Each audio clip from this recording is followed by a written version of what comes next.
In the year 2024, the world's most powerful alliance does not gather in New York or Geneva, it gathers in Athens. Beneath a reconstructed Parthenon, delegates from 3 continents take their seats not as tourists, but as lawmakers. Above them, carved into stone older than Christianity itself, are words still spoken aloud before every vote: isonomia, parrhesia, democratia, democratia before the law, freedom of speech, ruled by the people. This is a world where democracy was never a fragile experiment that barely survived antiquity, but the dominant political tradition of human history.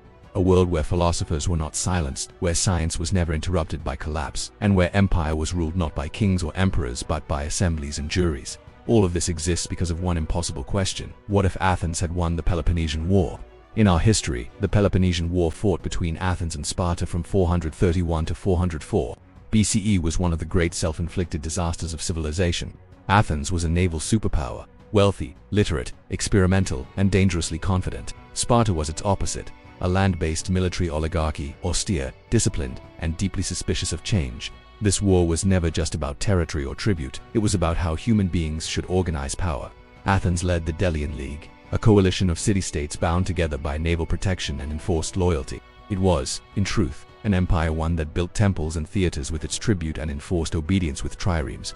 Sparta, fearing the spread of democracy and Athenian influence, responded by forming the Peloponnesian League. Their objective was simple: destroy Athens, or be surrounded by its ideas. For nearly 3 decades, the Greek world bled itself dry. A plague ripped through Athens, killing perhaps 1/3 of its population. Demagogues rose and fell. A catastrophic expedition to Sicily annihilated much of the Athenian fleet and shattered its confidence. Finally, with Persian gold funding Spartan shipyards, Athens was blockaded and starved into surrender.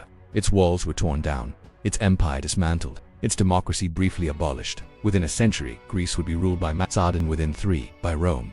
Democracy would survive only as a memory, whispered by philosophers and preserved in texts.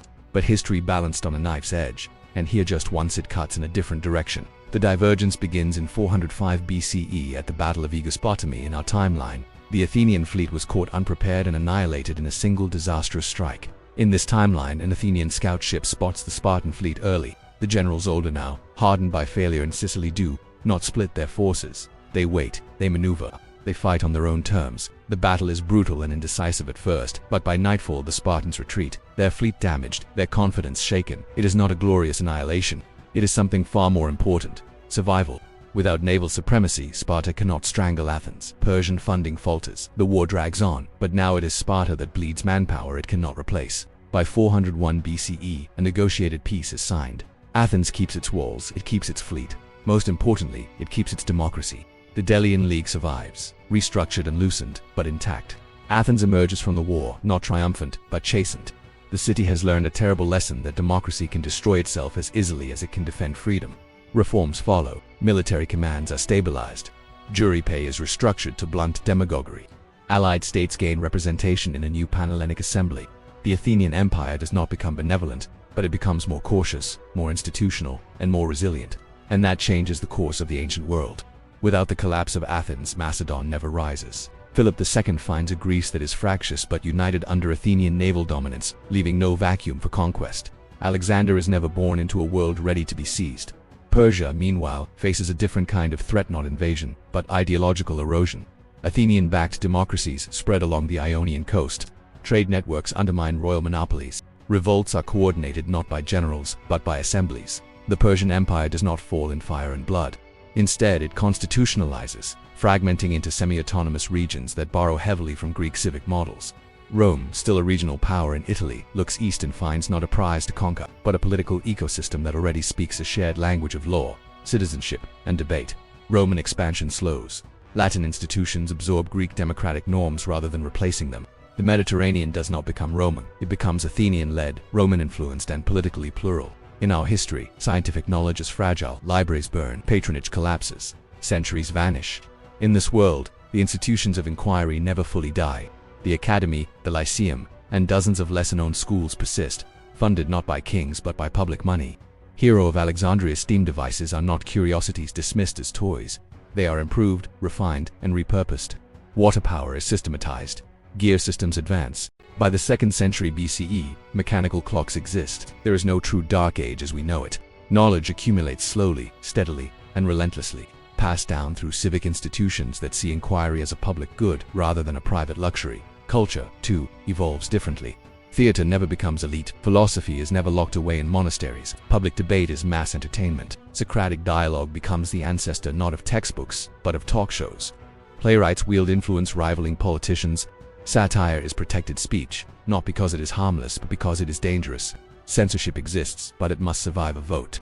The people are loud, opinionated, and relentlessly involved in their own governance. Daily life reflects this civic intensity.